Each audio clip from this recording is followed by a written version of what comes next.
I wanted to stop. I really did. But I didn't think I could.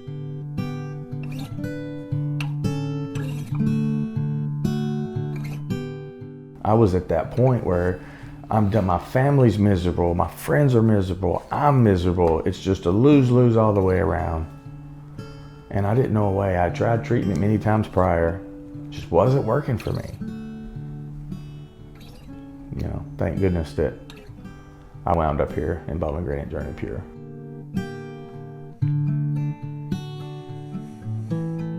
When you get here, everybody on staff is in recovery. That is important, because when you think your story, nobody understands it. More people than you think does understand every bit of it, because they've been through it. Journey Pure was what treatment should be.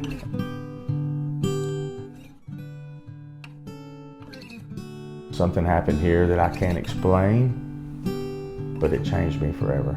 My granddaughter is 6, and it was my first time I ever been to a party. Changed her life because it put me on the path to recovery, and it's starting to give us our family back that we once had years ago.